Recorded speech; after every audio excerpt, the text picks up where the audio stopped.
Dalam episod kali ini, kami nak bawa korang pusing-pusing dan explore tempat-tempat yang menarik. Dekat mana? Dekat Port Dickson. Yang mungkin korang pun tak pernah sampai tempat-tempat tu. Hey guys, welcome back to Landscation. Bersama saya Muhammad Adri Shazwan. Nama saya Muhammad Adam Amsyah. Okay, hari ni kita akan bawa korang ke 3 tempat menarik di Port Dickson. Yang pertama, Kita orang sekarang dekat Bukit Batu Putih yang berada di Tanjung Tuan, Port Dickson. apa kata korang ikut kami dari awal perjalanan kita orang? Kami memulakan perjalanan kami daripada Nilai seawal pada jam 4 pagi. Perjalanan kami mengambil masa sekitar 1 jam ke Port Dickson. Sampai je Port Dickson, kami terus pergi ke destinasi pertama kami, iaitu Bukit Batu Putih. Hai, Assalamualaikum and good morning. Okey guys, sekarang kita telah berada di lokasi pertama kita orang, iaitu Bukit Batu Putih yang berada di Tanjung Tuan, Port Dickson. okey, sekarang telah menunjukkan pukul 6.32. Jadi kita orang akan mulakan aktiviti pertama kita orang. Stay tune. Let's go. Hutan Simpan Tanjung Tuan, Bukit Batu Putih ini dibuka setiap hari dari pukul 7 pagi hingga 7 malam. Kalau korang nak tahu, nak masuk sini secara percuma je. Kalau korang nak tahu, Bukit Batu Putih ni antara trail hiking paling pendek di Malaysia. Tapi, view dia antara yang paling cantik sebab terus menghadap laut. Mesti bertanya-tanya kan, kenapa nama bukit ni Bukit Batu Putih?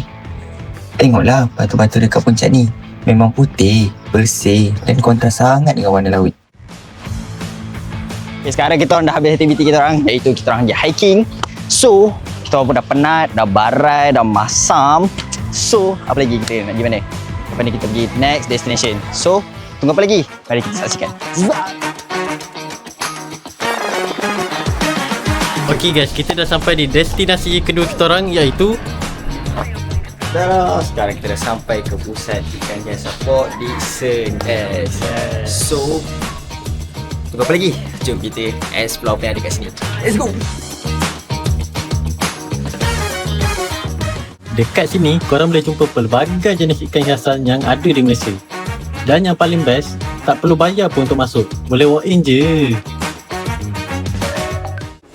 Okey guys, selain daripada tengok ikan, korang juga boleh tengok karang yang ada di lautan Malaysia ni. Jadi, jom kita tengok.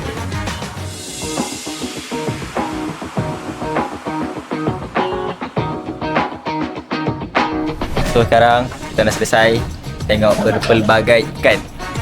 Dan Korang juga boleh nampak kan ada banyak jenis karang dekat Malaysia ni. Semua diorang ada tunjuk. So, mana kita nak pergi lepas ni? okay. Kat mana lepas ni? Nantikan. So, apa-apa, check it out. Sah. Okey, kita dah pergi hiking hari ni. Kita dah pergi mana tadi? Kita dah pergi tengok ikan, kita dah tengok karang. Sekarang korang mesti dah pernah nak minum kan? Sekarang kita dekat lokasi terakhir kita. Dekat Zeus Coffee. Zeus Coffee ni satu-satunya outlet yang terletak betul-betul sebelah pantai Port Dickson. Jadi korang boleh enjoy view and chill sambil minum air Zeus. Korang kalau yang suka healing santai-santai tu, jangan lupa singgah Zeus Coffee Port Dickson.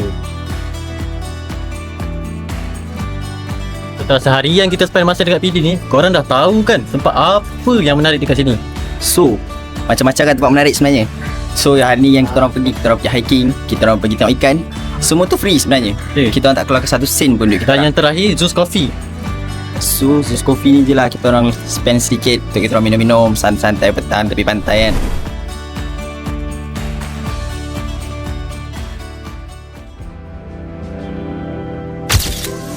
Perjalanan ni mungkin nampak simple, tapi setiap langkah yang kami ambil, setiap tempat yang kami singgah, semuanya tinggalkan kenangan yang berbeza. Bukan sekadar ke mana kita pergi, tapi apa yang kita rasa dan siapa yang kita kongsi momen tu bersama. Kalau korang nak tahu lagi pasal Landscation, jangan lupa subscribe, like and comment. See you guys on the next Landscation.